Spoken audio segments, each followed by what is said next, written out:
नमस्कार। आप सभी छात्र छात्राओं का आज की इस ऑनलाइन क्लास में स्वागत है, अभिनंदन है। इससे पूर्व ऑनलाइन क्लास में हमने मैक्सवेल संबंधों का अध्ययन किया था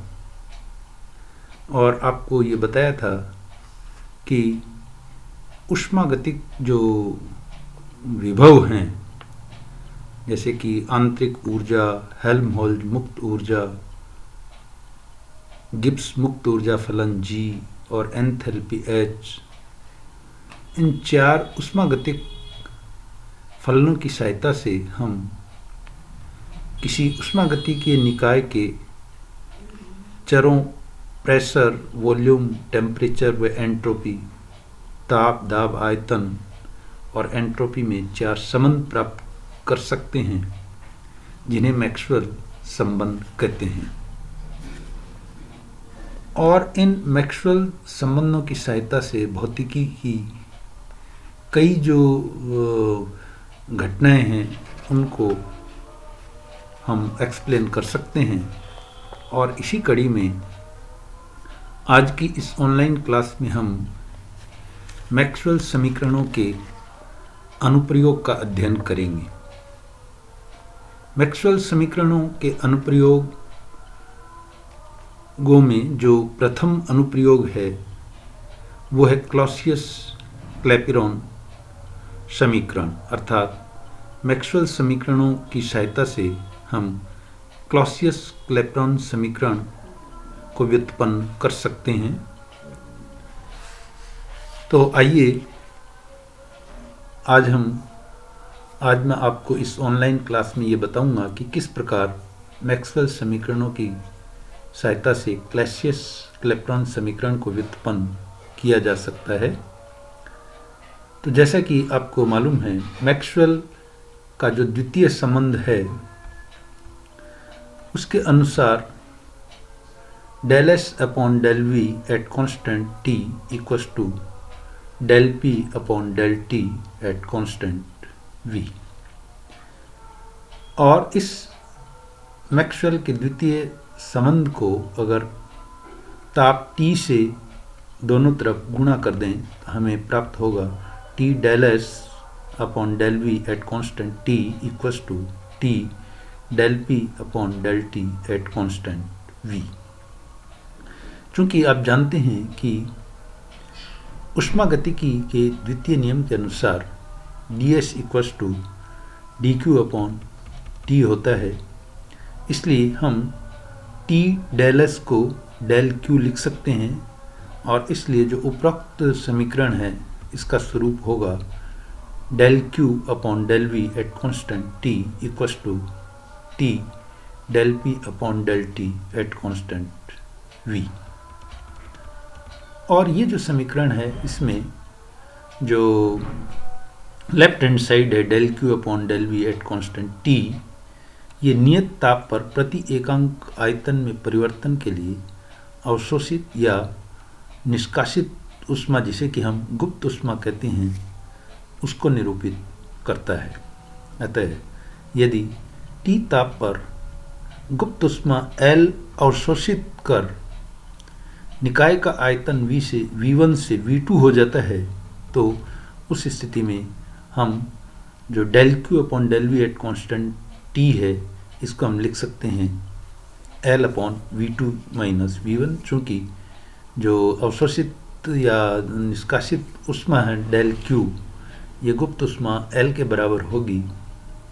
और आयतन del V, इसका मान V2 माइनस V1 होगा, क्योंकि आयतन V1 से V2 तक परिवर्तित हो रहा है। इसलिए हम del Q upon del V at constant T इसको लिख सकते हैं L upon V2 minus V1। इसलिए जो उपरोक्त समीकरण है इसका स्वरूप होगा del Q upon del V at constant T equals to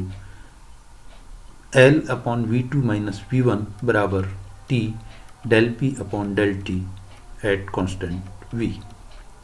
और इस समीकरण को अगर हल किया जाए तो इससे हमें प्राप्त होगा del P upon del T equals to L upon T into V2 minus V1,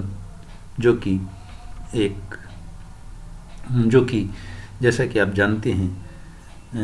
यही जो इक्वेशन है वो क्लैसियस क्लैपेरॉन इक्वेशन है। तो इस प्रकार हम मैक्सवेल समीकरणों की सहायता से, जिसमें कि हमने द्वितीय संबंध को काम में लिया है, हम क्लैसियस क्लैपेरॉन जो इक्वेशन है वो व्युत्पन्न कर सकते हैं। अब जो मैक्सवेल समीकरणों का जो सेकंड एप्लीकेशन है वो है गैस के रुद्धौष्म और समतापी प्रत्यास्थता गुणांकों का अनुपात। तो इस अनुपात को ज्ञात करने के लिए, चूंकि रुद्धौष्म प्रक्रम में एंट्रोपी S नियत रहती है तथा समतापी प्रक्रम में ताप T नियत रहता है, अतः प्रत्यास्थता गुणांक की परिभाषा अनुसार रुद्धौष्म प्रत्यास्थता गुणांक E S होगा बराबर -V del P upon del V at constant S। इसी प्रकार समतापी प्रत्यास्थता गुणांक capital E at constant T equals to -V del P upon del V at constant T। इसलिए इन दोनों प्रत्यास्थता गुणांकों का अनुपात यानी रुद्धौष्म प्रत्यास्थता गुणांक और समतापी प्रत्यास्थता गुणांक का जो अनुपात है ES अपॉन ET, इसका मान इसके मान अगर हम रख दें तो ये हो जाएगा ES अपॉन ET बराबर del P upon del V at constant S upon del P upon del V at constant T, और माइनस साइन और कैपिटल V ये दोनों अंश और हर में आने के कारण एक दूसरे को कैंसिल कर देंगे। और इस इक्वेशन को पुनः हम लिख सकते हैं del P upon del T at constant S into del T upon del V at constant S upon del P upon del V at constant T। इसको लिखा जा सकता है del P upon del S at constant T into del S upon del V at constant T। अब जैसा कि हमें मालूम है जो मैक्सवेल के समीकरण हैं, 4 समीकरण, वो समीकरण हैं del S upon del V at constant T equals to del P upon del T at constant V। Next जो मैक्सवेल इक्वेशन है वो है del S upon del P at constant T equals to minus del V upon del T at constant P। ये del S upon del V at constant T लिखा हुआ है तो ये गलत है, इसकी जगह होगा del S upon del P at constant T equals to minus del V upon del T at constant P। Next Maxwell equation है del T upon del P at constant S बराबर del V upon del S at constant P। और last जो Maxwell equation है वो है del T upon del V at constant S बराबर minus del P upon del S at constant V। इसलिए ये मान अगर हम उपरोक्त जो प्रत्यास्थता गुणांकों का अनुपात है ES अपॉन ET, तो इसका मान हो जाएगा del S upon del V at constant P into del P upon del S at constant V upon del T upon del V at constant P into del P upon del T at constant V। और इस equation को हम पुनः लिख सकते हैं ES upon ET बराबर del S upon del V at constant P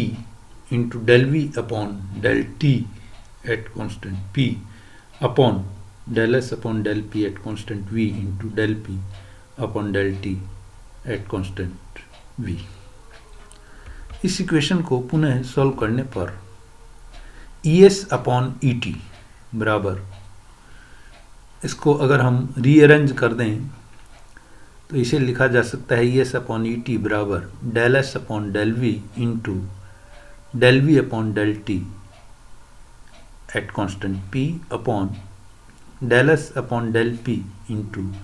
del P upon del T at constant V। और इस प्रकार अंश में del V एक दूसरे को कैंसिल कर देंगे, इसी प्रकार हर में del P एक दूसरे को कैंसिल कर देंगे और हमें प्राप्त होगा ES अपॉन ET बराबर del S upon del T at constant P upon del S upon del T at constant V। परंतु जैसा कि हमें मालूम है ऊष्मागतिकी के सेकंड नियमानुसार ds बराबर dq अपॉन T होता है, इसलिए हम T ds को dq लिख सकते हैं या T डेल S को डेल Q लिख सकते हैं। इसलिए ये इक्वेशन रूपांतरित होगी ES अपॉन ET बराबर del Q upon del T at constant P upon del Q upon del T at constant V। अर्थात जो उपरोक्त इक्वेशन थी ES अपॉन ET की,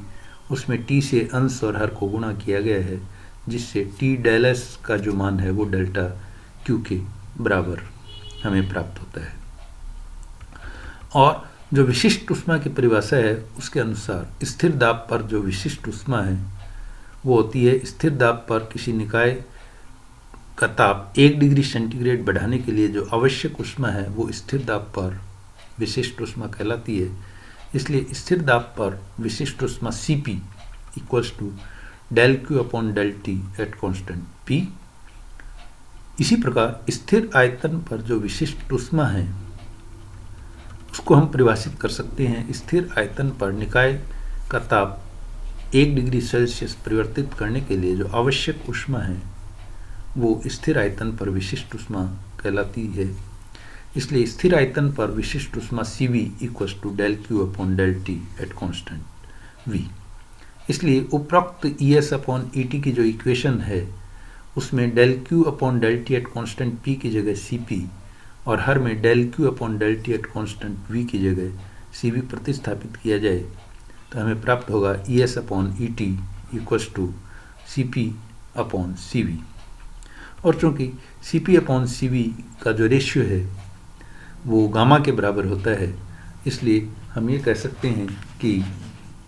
जो गैस के रुद्धोष्म और समतापी प्रत्यास्थता गुणांकों का जो अनुपात है वो गामा के बराबर होता है। तो आज की इस ऑनलाइन क्लास में बस इतना ही। धन्यवाद।